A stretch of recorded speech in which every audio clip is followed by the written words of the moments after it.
Hello everyone, আসসালামু আলাইকুম। আশা করি সকলে ভালো আছেন। তো চলে আসলাম বরাবরের মতো মালয়েশিয়ায় কী কী কাজের চাহিদা বেশি এবং কোন কাজের বেতন বেশি সে সকল তথ্য আপনাদের মাঝে আজকে দিব। তো অবশ্যই আমাদের চ্যানেলটি সাবস্ক্রাইব করে আমাদের সঙ্গে থাকবেন। তো চলুন বন্ধুরা, 2026 সালে মালয়েশিয়ার শ্রম বাজারে এখনও বিদেশি কর্মীদের জন্য বেশ ভালো সুযোগ রয়েছে। বিশেষ করে বাংলাদেশ থেকে যারা বৈধ ওয়ার্ক পারমিট নিয়ে মালয়েশিয়ায় যেতে চান তাদের জন্য কিছু কাজের চাহিদা অন্যগুলোর তুলনায় অনেক বেশি। তবে একটি বিষয় মনে রাখতে হবে, বেতন নির্ভর করে কাজের ধরন, অভিজ্ঞতা, কোম্পানি, ওভারটাইম এবং কাজের এলাকার উপরে।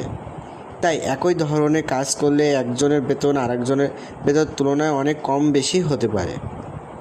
বর্তমানে মালয়েশিয়ায় সবচেয়ে বেশি চাহিদা রয়েছে নির্মাণ খাতে কর্মীদের, যারা রাজমিস্ত্রি, স্টিল ফিক্সার, টাইলস মিস্ত্রি, কাঠমিস্ত্রি, রড বাঁধাই এবং প্লাস্টার বা অন্যান্য নির্মাণ কাজে দক্ষ।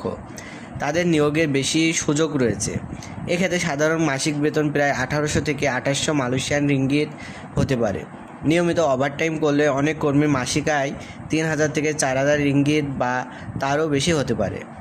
বলছে ম্যানুফ্যাকচারিং বা ফ্যাক্টরি সেক্টর বিদেশি কর্মীদের জন্য অন্যতম বড় একটি কর্মক্ষেত্র। ইলেকট্রনিক্সে, সেমিকন্ডাক্টর, প্লাস্টিক, খাদ্য ও প্রক্রিয়াজাতকরণ, মেডিকেল গ্লাভেজ এবং বিভিন্ন শিল্প কারখানায় নিয়মিত কর্মী নিয়োগ দেওয়া হয়। এক্ষেত্রে সাধারণ বেতন প্রায় 1700 থেকে 2500 রিঙ্গিতের মধ্যে থাকে। ওভারটাইম যোগ করলে মাসিক আয় অনেক ক্ষেত্রে 3000 রিঙ্গিতের বেশি হয়ে যায়। পাম অয়েল বাগান এবং কৃষিখাতেও প্রচুর বিদেশি কর্মী কাজ করেন। ফল সংগ্রহ, গাছের পরিচর্যা, সার প্রয়োগ এবং অন্যান্য কৃষিকাজের জন্য কর্মী নেওয়া হয়।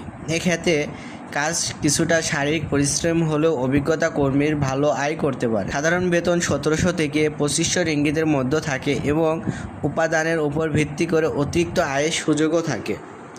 গোদাম বা ওভার হাউস সেক্টরও বর্তমান কর্মীর চাহিদা বেড়েছে।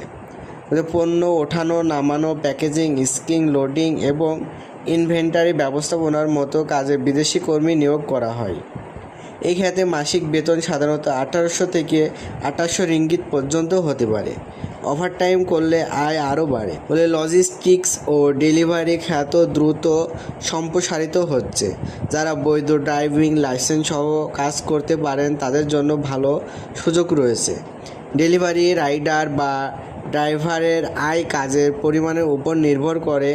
অনেক সময় দেখা যাচ্ছে যে 3000 থেকে 5000 রিঙ্গিত বা তারও বেশি হতে পারে। হোটেল, রেস্টুরেন্ট এবং পর্যবেক্ষণ খাতে ও কর্মীর চাহিদা রয়েছে। Waiter, kitchen helper, housekeeping, room attendant এবং পরিষ্কার পরিচ্ছন্নতা কর্মী হিসেবে কাজের সুযোগ পাওয়া যায়। এক্ষেত্রে দেখা যাচ্ছে যে সাধারণ বেতন 1700 থেকে 2500 রিঙ্গিতের মধ্যে হলেও ওভারটাইম ও সার্ভিসের চার্জ যোগ করলে বৃদ্ধি পেয়ে যায়। তারা দক্ষ welder, electrician, plumber, machine operator বা সিএনসি অপারেটর হিসাবে কাজ করতে পারে। তাদের চাহিদা সাধারণ শ্রমিকদের তুলনায় বেশি থাকে। এসব দক্ষ পেশায় মাসিক বেতন 2500 থেকে 4000 রিঙ্গিত বা অভিজ্ঞতার ভিত্তিতে আরও বেশি হতে পারে। মালয়েশিয়ায় কাজ বেছে নেওয়ার সময় শুধু বেশি বেতনের কথা চিন্তা করলে হবে না। কোম্পানি বৈধ কিনা, ওভারটাইমের সুযোগ আছে কিনা, থাকা খাওয়ার সুবিধা দেয় কিনা, চিকিৎসা সুবিধা আছে কিনা এবং কর্মচুক্তিতে কী কী শর্ত আছে, এসব বিষয়গুলো ভালোভাবে যাচাই করে নেওয়া কিন্তু উচিত। তো বাংলাদেশ থেকে মালয়েশিয়ায় যাওয়ার আগে অবশ্যই সরকার অনুমোদিত এবং বৈধ প্রক্রিয়ার মাধ্যমে যাওয়া উচিত। কোনো দলের মিথ্যা প্রতিশ্রুতি, অতিরিক্ত টাকা দিয়ে যাওয়া ঝুঁকিপূর্ণ হতে পারে। ভিসা, চাকরির অফার লেটার, বেতন, কর্মসংস্থান এবং অন্যান্য শর্ত ভালোভাবে যাচাই করে সিদ্ধান্ত নেওয়াই সবচেয়ে কিন্তু নিরাপদ। তো সর্বশেষে বলা যায় যে 2026 সালে মালয়েশিয়ার নির্মাণ, ফ্যাক্টরি, ওভার হাউস, কৃষি, লজিস্টিক্স, হোটেল, রেস্টুরেন্ট এবং বিভিন্ন দক্ষ কারিগরি পেশায় কর্মীদের চাহিদা তুলনামূলক বেশি। যারা দক্ষতা অর্জন, বৈধভাবে মালয়েশিয়া যায় এবং নিয়মিত পরিশ্রম করে তাদের জন্য ভালো আয় এবং দীর্ঘমেয়াদী কর্মসংস্থানের সুযোগ তৈরি হতে পারে। তো বন্ধুরা, আশা করি বুঝতে পারছেন, আপনার কাজ অনুযায়ী, কোম্পানি অনুযায়ী সব ক্ষেত্রে কিন্তু আপনার বেতনটা নির্ভর করবে। যে কোনো কোম্পানির গেলেই যে বেতন বেশি হবে এমন কোনো না। আর এই ক্ষেত্রে আপনাদের কাছে যত অভিজ্ঞতা হবে সেক্ষেত্রেও কিন্তু আপনি তত বেতন বেশি পাবেন। তো অবশ্যই আপনারা বাইরে দেশে যাওয়ার আগে যে কোনো একটা কাজের উপরে অভিজ্ঞতা নিয়ে যাবেন, তাহলে দেখা যাচ্ছে ওখানে যে আপনার কোনো সমস্যা হবে না, বেতন কিন্তু অনেক বেশি পেয়ে থাকবেন।